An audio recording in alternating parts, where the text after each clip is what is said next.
Commander Tejo stood on the bridge of the Boundless Inquiry his four-fingered hands clasped behind his back as he watched the blue-green planet grow larger on the main view screen. Earth looked unremarkable to him. Just another primitive world to document and potentially harvest for resources. "Status report," he ordered, his voice calm and measured. Officer Dury looked up from her console. "All ships in position, Commander. Preliminary scans show the natives still using combustion engines and basic digital communications. No signs of meaningful space capability beyond their orbit." Tejo nodded. The Concordat files on Sol 3 were clear. These humans remained centuries from achieving true spaceflight. The standard 50-cycle observation had come due, and this time he'd been assigned the routine task.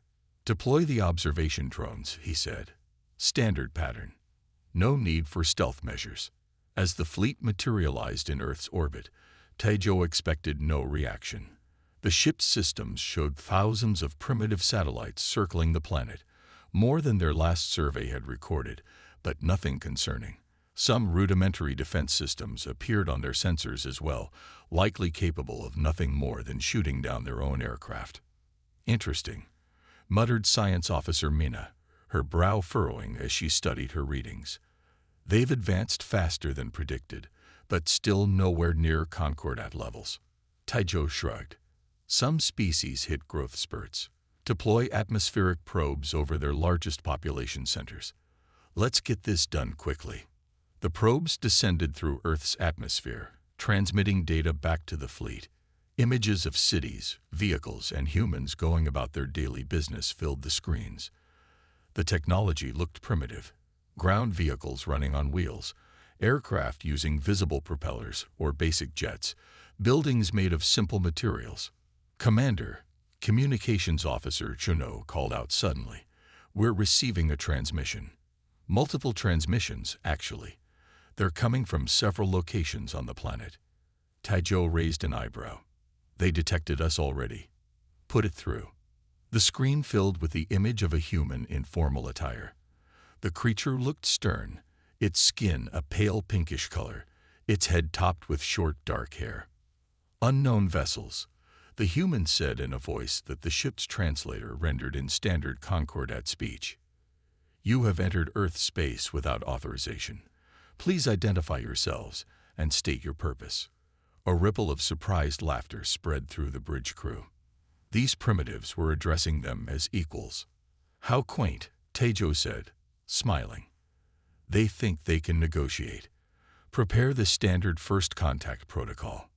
Minutes later, Tejo delivered the Concordat's message to Earth, a formal demand for submission and resource rights, with a 72-hour deadline for response. It was the same script they used on dozens of developing worlds, always with the same result: fearful acceptance. "Sir," Mina called out, "I'm detecting unusual energy readings from the planet's surface. And their satellites. They're repositioning." Tejo waved dismissively. "They're probably activating whatever passes for defense systems on this world. Nothing to worry about." The bridge crew returned to their duties, confident in their technological superiority. The humans couldn't possibly pose a threat. 12 hours later, the Concordat received Earth's response. The message came from a female human who identified herself as Admiral Juwu. "You misunderstand our position," she said, her face betraying no fear. "We've been aware of your Concordat for decades. We simply chose not to announce ourselves." Tejo laughed. Bold words from a species that can barely leave its own atmosphere. Then the sensors started going wild. "Commander," Officer Dury shouted, her voice rising in alarm. "Something's happening to Earth's upper atmosphere." On the view screen, the planet's thermosphere began to shimmer strangely. What looked like cracks appeared in the sky itself, spreading across the upper atmosphere like breaking glass. "What is this?" Tejo demanded. "Some kind of natural phenomenon." Admiral Juwu's voice came through the comm system again. "What your sensors detect as our defensive capabilities are merely civilian technologies. You've mistaken our restraint for weakness." Before Tejo could respond, The fractures in Earth's sky seemed to tear open completely. Through these dimensional rifts emerged what had been hidden. Massive orbital defense platforms, shipyards extending from lunar bases that hadn't been visible moments before, and warships, hundreds of them, appearing all around the Concordat fleet. "Impossible," Tejo whispered, as proximity alarms blared across the bridge. The human ships were unlike anything in Concordat records. They moved with impossible precision, their hulls shimmering with energy shields far beyond what Earth should possess. "Battle stations," Tejo ordered, but he already knew it was too late. The Concordat fleet found itself surrounded, outgunned, and facing an enemy they had fatally underestimated. The humans had been watching all along, and now they were ready. The Galactic Concordat's ultimatum echoed across all Earth broadcasts. They had 72 hours to surrender. Tejo's smug face appeared on screens worldwide as the alien commander watched humans scramble in what he assumed was panic. In the underground mountain facility, known as Global Defense Command, things were anything but panicked. Military leaders from every nation sat around a massive circular table, their faces calm and focused. "The Concordat is broadcasting our emergency meeting to their entire network," said General Hanna, studying her tablet. "They think they're showing the galaxy how a primitive species reacts to first contact." Admiral Juwu nodded. She was a small woman with gray-streaked hair and eyes that missed nothing. "Let them watch. It's time for Phase 2. The leaders exchanged knowing glances. For decades they had prepared for this moment, ever since the first alien ship crashed in 1947. While maintaining the illusion of separate nations with petty conflicts, Earth's governments had secretly unified against the potential threat from space. "All defense stations report ready," said Colonel Sunwoo, looking up from his communications panel. "Dimensional shields are operating at full capacity. The fleet is in position." Admiral Juwu stood. "Then it's time to answer their ultimatum." On the bridge of the Boundless Inquiry Tejo watched with amusement as the transmission from Earth came through. The human leader looked small and fragile to his eyes. "Admiral Juwu of Earth's Unified Defense," she introduced herself with unexpected poise. "We've received your terms for our planet's surrender." Tejo smiled. "And you've wisely chosen to accept them, I presume." To his surprise, the human smiled back. "You misunderstand our position. We've been aware of your Concordat for decades. We simply chose not to announce ourselves." Laughter rippled through the alien bridge. Officer Dury whispered, "Such bravado from primitives." Tejo leaned forward. "Admiral, your brave words change nothing. Our scans show your defensive capabilities. They're impressive for your development stage, but no match for even one of our ships. What your sensors detect as our defensive capabilities," Admiral Juwu replied calmly, "are merely civilian technologies. You've mistaken our restraint for weakness." Science Officer Mina suddenly straightened at her console. "Commander, I'm detecting strange energy patterns in Earth's thermosphere." Tejo turned to look at the main view screen. The blue atmosphere around Earth began to shimmer oddly. What appeared to be cracks spread across the planet's upper layers. "What trick is this?" he demanded, turning back to Admiral Juwu's image. The human's face remained composed. "No trick, Commander. Simply a revelation." The shimmering intensified. The sky around Earth seemed to fracture like glass, then tear open completely. Through these dimensional rifts emerged what had been hidden from alien eyes. Massive orbital platforms bristling with weapon systems, enormous shipyards extending from the dark side of the moon, and warships, hundreds of them, appearing all around the Concordat fleet. "Impossible," gasped Officer Dury. The human vessels were unlike anything in Concordat records. They moved with precision that suggested advanced AI guidance systems. Their hulls gleamed with material unknown to Concordat science, and their weapon systems hummed with energy signatures that made the sensors on the Boundless Inquiry shriek in alarm. "Full defensive protocols," Tejo ordered, his earlier confidence evaporating. Contact the fleet. Formation Delta. But the Concordat ships found themselves surrounded, cut off from each other by the suddenly revealed Earth fleet. On the view screen, Admiral Juwu's expression hadn't changed. For 70 years, we've been watching you, studying your technology, preparing our defenses, while you saw only what we wanted you to see, a planet of squabbling nations barely able to reach our own moon. One of Earth's massive warships moved alongside the Boundless Inquiry easily dwarfing the alien vessel. Its weapons remained powered but not targeting, a show of restraint rather than weakness. Your dimensional concealment technology, Minna whispered. It's beyond anything we've encountered. How is this possible? Admiral Juwu continued. We observe your treatment of other developing worlds, the resources you stripped from them, the civilizations you subjugated. We decided long ago that would not be Earth's fate. Tejo sank slowly into his command chair. His mission, what he had thought would be a simple cataloging of a primitive world, had turned into first contact with a civilization that had somehow hidden its true capabilities from the entire galaxy. So, Admiral Juwu said calmly, perhaps we should discuss new terms, this time as equals. Around Earth, the dimensional tiers sealed themselves, but the human fleet remained visible, no longer hidden, no longer pretending to be less than they were.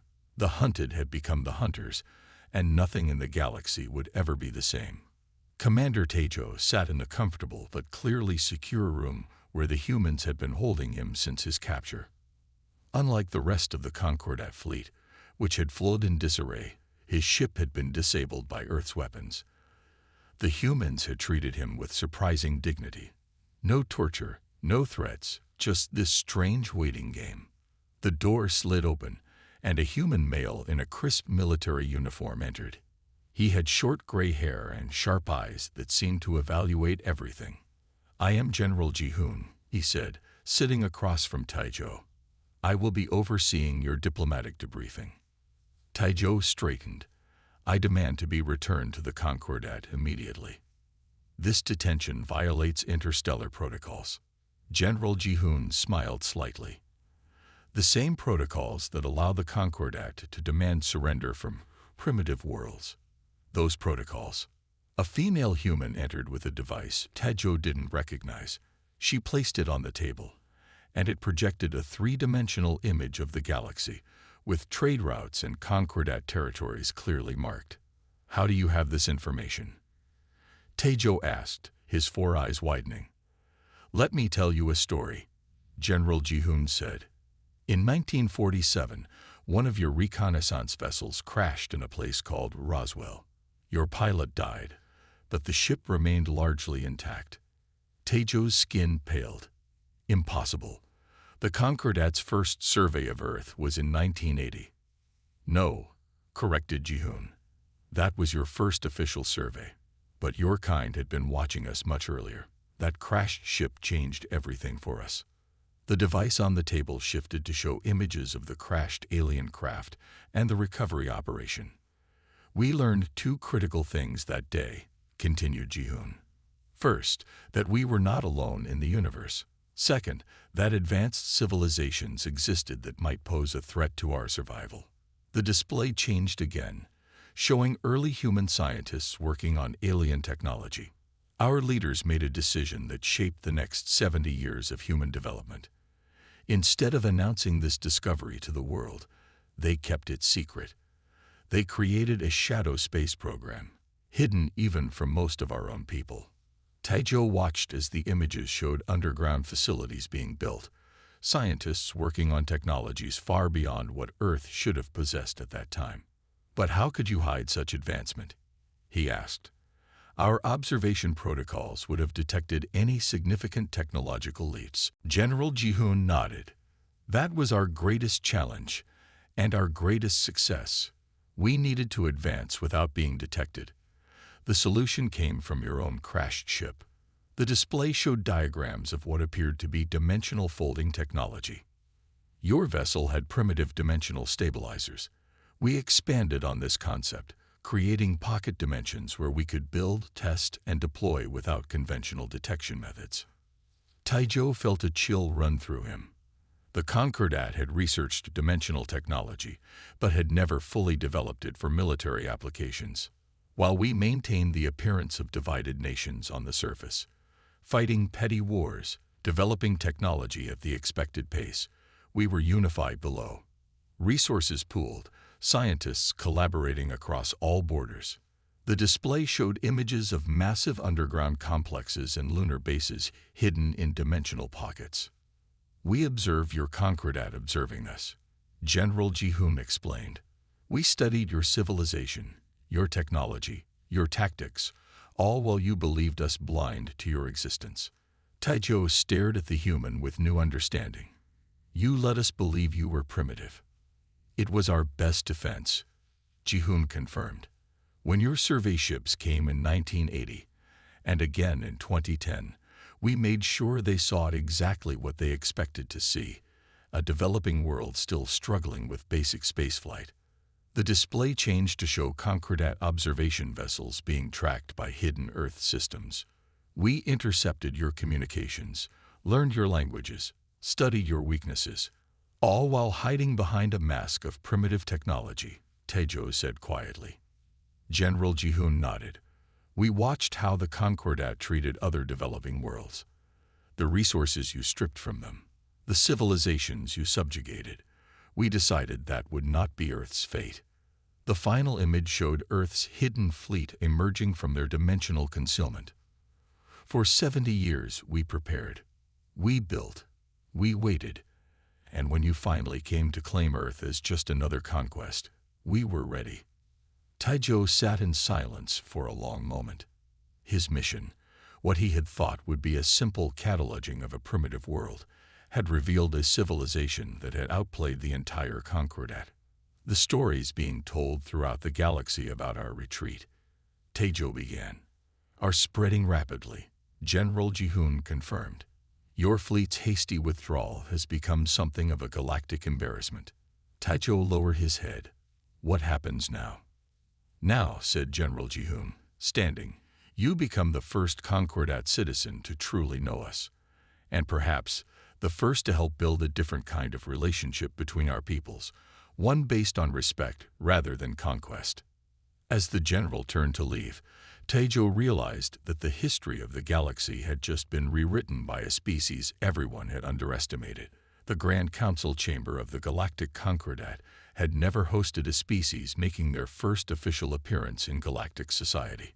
Such meetings normally happened after decades of integration, trade relationships, and cultural exchange. But nothing about the humans was normal. The chamber buzzed with nervous energy. Representatives from 37 spacefaring civilizations whispered among themselves as they waited. Many had traveled across vast distances, cutting short other diplomatic missions when the emergency session was called. "Is it true what they're saying?" asked the Viridian ambassador to his Proxen counterpart, "that these humans hid an entire fleet from detection?" The Proxen's skin rippled with anxiety patterns. "My government's intelligence suggests they've been monitoring our communications for decades, while pretending to be primitive." At the center of the chamber stood a raised platform where the 7 high counselors sat. These were the most powerful figures in the Concordat, representatives of the founding species. Their faces showed varying degrees of concern and curiosity. High Counselor Dram, the eldest of the 7, raised his hand for silence. The chamber quieted. "Bring in the Earth representative," he commanded. The massive doors swung open. A single human female entered, walking with calm purpose toward the platform. She wore a simple blue suit with minimal decorations that indicated her diplomatic status. Her dark hair was tied back neatly, and her expression revealed nothing of her thoughts. "The Council recognizes Ambassador Minji of Earth," announced Dram. "You may address the Assembly." Ambassador Minji bowed slightly. "I thank the Council for this opportunity. Earth is pleased to finally join galactic society openly, rather than from the shadows." A murmur ran through the chamber at this direct reference to Earth's deception.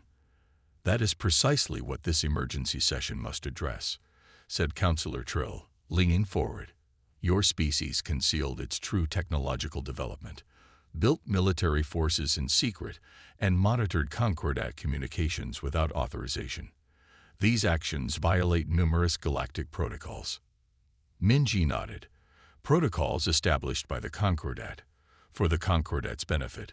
Protocols we never agreed to, as we were never invited to join your discussions.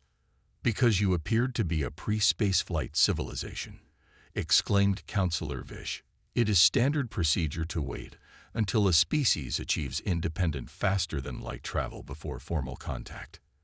And yet, Minji replied calmly, your observation vessels had no trouble visiting our world, taking samples, and making judgments about our value to the Concordat.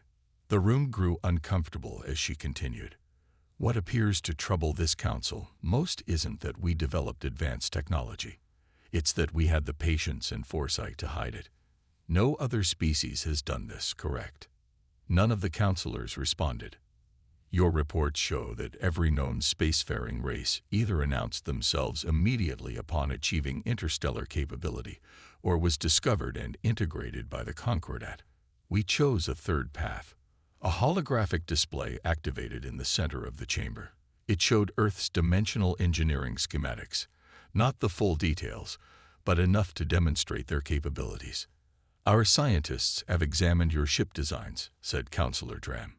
Your approach to dimensional physics is unusual. Some would say impossible. Minji smiled slightly. It's not that we're more advanced.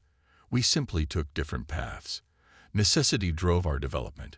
We knew we weren't alone, and we had every reason to believe you might be hostile. The display changed to show statistics on Concordat integrations of developing worlds. Your Concordat has subjugated 17 developing worlds in the past century, Minji continued, her voice level but firm. Did you truly expect us to reveal ourselves and suffer the same fate? The council representatives shifted uncomfortably in their seats. Those worlds benefited from Concordat protection and technology sharing, argued Counselor Trill.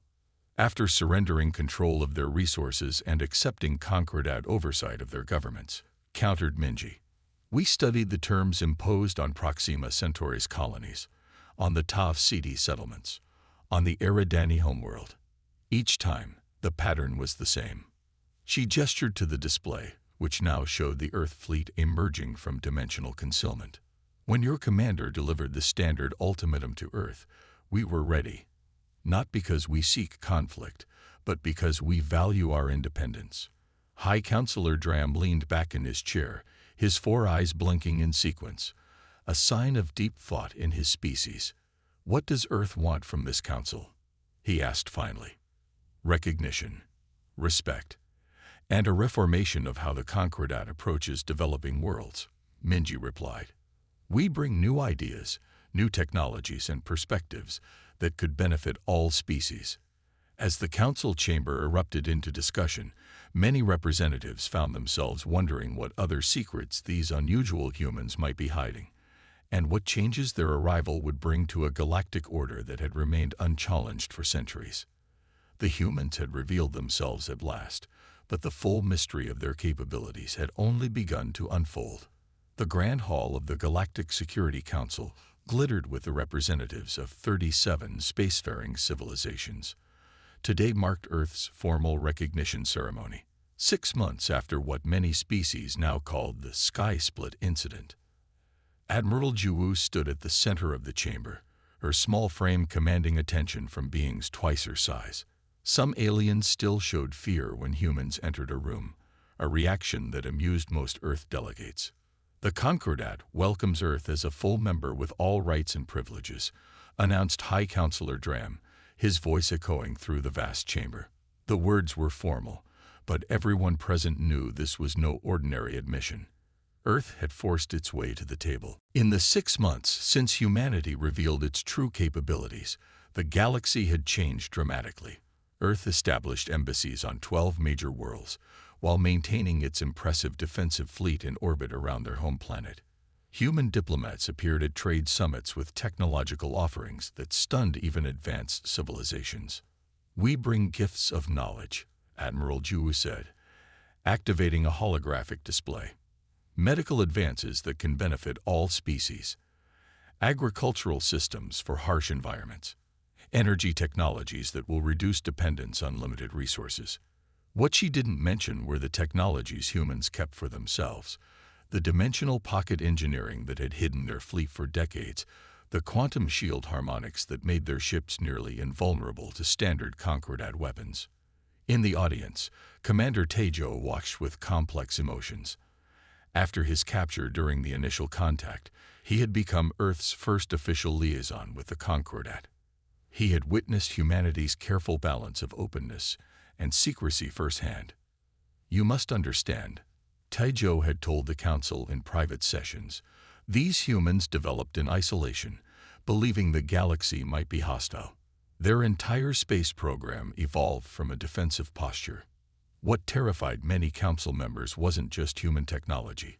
It was the implication of their success. If Earth could hide its advancement, could other worlds do the same? The answer came sooner than expected. On 3 worlds previously subjugated by the Concordat, rebellion stirred. The Eridani, who had been forced to surrender their rare mineral deposits a decade earlier, suddenly revealed hidden weapon caches and defensive systems clearly inspired by Earth's example. We learned from watching the humans, their leader announced in a galaxy-wide broadcast. If Earth can maintain independence, so can we. The Concordat faced a choice: attempt to crush these rebellions and risk war with Earth, or adjust to a new paradigm where power was more evenly distributed. The old days of simple conquest are ending, Admiral Juwu told a group of Concordat military leaders during a rare tour of Earth's main dimensional shipyard. We suggest a more cooperative approach. Despite this talk of cooperation, humans kept their guard up. They welcomed alien visitors to Earth, but carefully monitored their movements. They shared medical and agricultural technology freely while keeping military innovations secure. They extended friendship with one hand while keeping the other near their weapons. At the recognition ceremony, Admiral Juwu concluded her address with words that sent a chill through the assembled delegates. "We were watching you long before you noticed us," she said, her voice calm but firm. "And we're still watching. The difference now is that we're doing so openly." The implications were clear. Earth's surveillance capabilities remained active throughout Concordat space. Their intelligence network had not been dismantled after their reveal, merely acknowledged. Later that evening, at the diplomatic reception, Tejo approached Admiral Juwu as she stood alone by a window overlooking the capital city's skyline. "Your speech today troubled many council members," he said. "Some see it as a threat." Juwu smiled slightly. "Not a threat. A reminder. The galaxy functions best when everyone understands each other clearly." "And do we understand you clearly, Admiral?" Tejo asked. "Or are there more surprises waiting behind Earth's dimensional shields?" She turned to face him fully. "That's the question, isn't it? One that keeps the Concordat honest, I think." As the reception continued around them, representatives from various worlds approached human delegates with trade proposals, cultural exchange offers, and security agreements. The old power structure was shifting, realigning around this unexpected new player in galactic politics. In private conversations throughout the Concordat worlds, one truth became universally acknowledged: never underestimate a species that can hide star fleets in plain sight and reveal them at precisely the right moment. The humans had changed everything, and they were just getting started.